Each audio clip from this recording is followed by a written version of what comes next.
Hey everyone, Romel here, and today we're going to be taking a look at the ASR3 by Advanced Sim Racing. This is the rig that I've been using for several months now, and is one of the very first upgrades that I made in my office once we moved into the space. If you guys haven't seen the video about why I took a pretty long break from sim racing, I'll have that linked up here, and the ASR3 has really changed that for me. I've been able to hop into this rig a lot more often these days, whether it's just putting in laps in F1 2021, practicing for iRacing, and then trying to drift in Assetto Corsa. All of those things have been a great experience because I can just hop in and hop out of this rig and not really think about having to set it up and then tear it back down and all that other stuff when it comes to using that wheel stand. And this video, I'm gonna go over why I went with the ASR3, the unboxing, the setup, as well as my usage of it. If you guys want one for yourself, I'll have links in the description below. And honestly, this has been the best purchase I've made for sim racing, and jokingly one of the worst because it kind of led me down a path of pretty much upgrading my whole setup. I also have dedicated videos for the rest of my gear, so be sure to hit that subscribe button if you guys want to know when those videos are out. Anyways, let's get to it. When I was first starting to do my research for a rig back around 2019, there really weren't too many options for us Canadians.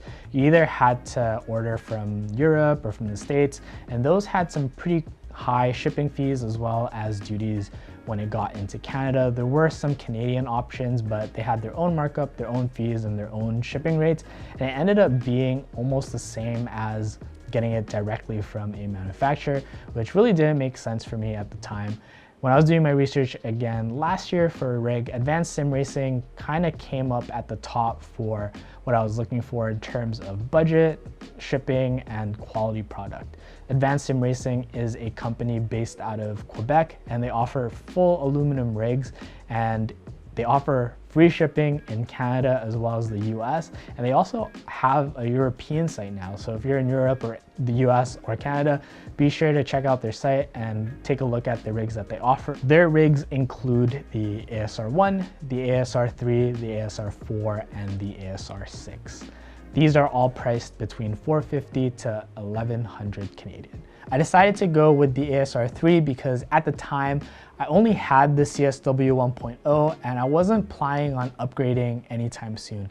I felt like with the amount of torque it supported, I would be okay in the future if I were to upgrade. Again, thinking that I'd most likely go either for the CSL DD or even the Sim Magic Alpha Mini, which both are about 8 to 10 Newton meters.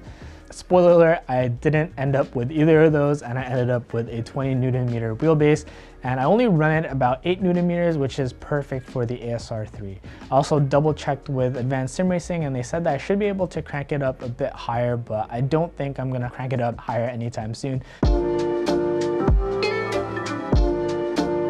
The shipping was relatively quick, and it took about 10 days to get from Quebec to Vancouver. There's a pretty funny story I have about this, and big facepalm for me. The shipment came with 3 boxes, 2 white ones that looked like they were for the rig, and then 1 box that looked like it was for the seat. I started to do the unboxing and getting everything out of the 2 white boxes, and I realized it didn't seem to have enough parts or any of the hardware. So I emailed Advanced Sim Racing. I was like, hey guys, I don't think I have all the boxes. I looked at the packing slip. It says that there's 3 boxes, but there should be 5 based off of the product page. And yeah, I didn't really think to open the seat box, and I thought that it was just the seat in there, but I was like, okay, let me open the seat box, let me take a look at the seat. And then when I opened it, the rest of the boxes were in there. So yeah, be sure to open all your boxes and you'll find all the stuff that you need. I emailed them right away saying, hey guys, I actually found the boxes. They were inside the seat box. After that, the setup was really straightforward. I'm not the greatest when it comes to building things, but I didn't have any issues putting this rig together itself. It was my first time using something like this, and the T-nuts were really cool. You had the gussets and the T-nuts, and you kind of just put it in and then you tighten it and it joins them together, and I haven't had any issues. I've pretty much tightened it as tight as I could once I had everything configured to the way that I liked it. The one thing when I was building it, they didn't have instructions out for the ASR3 that they have now. They do have a build video on their YouTube channel for the full setup. At the time, the manual in the docs were for the older ASR3, I believe, so the parts didn't really match up. I took a look at the ASR1 video and tried to figure it out together based off of the instructions and the ASR1 video. And yeah, as you can see, it was a success and everything ended up working. I did go with the advanced SimRacing bucket seat. I don't think this is available on their site anymore, but there are quite a lot of options now. I'm pretty happy with this one. It fits me pretty snugly and it's comfortable for short and long sessions. Pretty happy with the seat. It seems like a pretty standard bucket seat.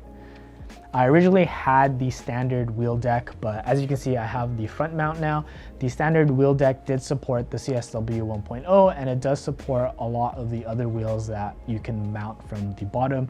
If you do have a direct drive wheel, they have all the options available on their site as well, from the Fanatec side DD mounts and for the front mount that you see here. Both of those worked really well, and it was easy to switch between the wheel deck and the mount here.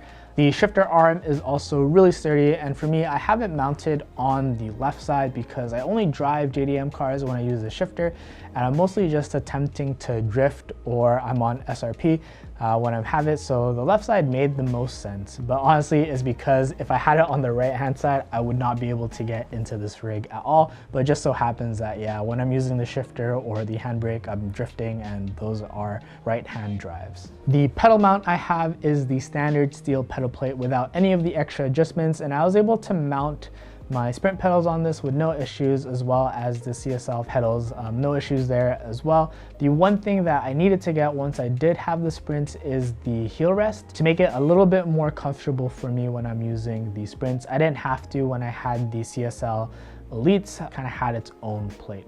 I probably should have opted for the pedal deck with the heel rest right off the bat, as that was a better deal, and you do have a lot more adjustments available to you. In terms of adjustments, you are able to adjust the height of the wheelbase. You're also able to adjust where the pedal deck is sitting, closer or further away from you. And you are also able to adjust the seat. I have my seat on the rails, and to be honest, if you're the only one using your rig, you might not need to get the rails. You can just mount it on the bar directly and then adjust it that way. I found that for me, the hardest part was mounting the seat into this whole rig. It was just a little bit more difficult for me. But besides that, the whole setup process was smooth sailing, following the instructions, using the T-nuts, the gussets, and yeah, everything kind of just snapped into place, and it feels really good and really sturdy. I've had no issues with this rig at all. Like I said, I do run my wheelbase at 8 Newton meters, but I definitely don't feel any flex for both the rig as well as the pedals, and it feels really good. I'm pretty confident that I can push this a little stronger and I still won't feel any flex. Maybe in the future I'll attempt to do a full 20 Newton meters, but right now I'm pretty happy with that 8 Newton meters. I'll probably go up to 10 real soon. And yeah, let's do a couple laps and we'll see how it handles. I'm still practicing, so I'm still not the greatest when it comes to driving, but yeah, I'll just do a couple laps so you can kind of see how everything works. And yeah, like I said, I just hop into the rig, pull my monitor over. I don't have to do anything in terms of setup. I can just plug in and then away we go. Yeah, please don't judge me too hard. Still trying to learn and still trying to practice.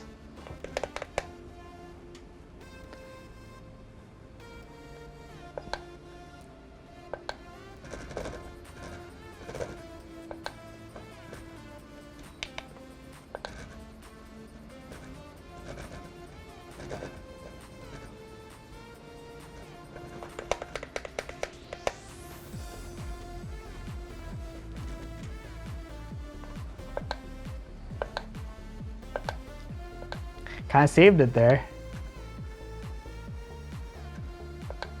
Almost spun out.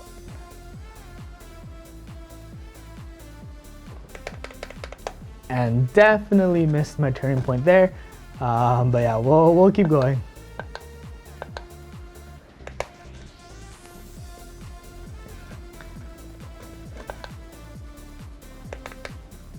Oh, missed it again there. Yeah, definitely still need to do a lot more practice. But again, like I said, I'm having a lot of fun while I'm driving. It feels really awesome. And I think the biggest takeaway is no matter how much you spend on your rig or how much I spend on my rig, it's not gonna help me get any faster at all. So definitely need to start practicing a lot more.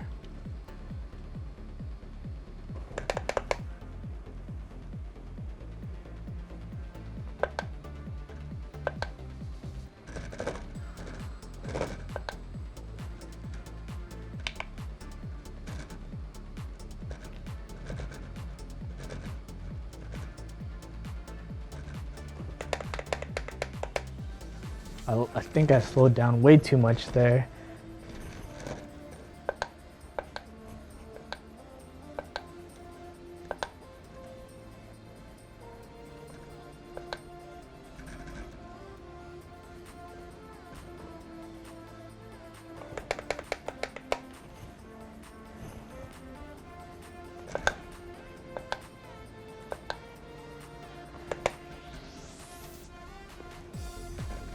Too wide.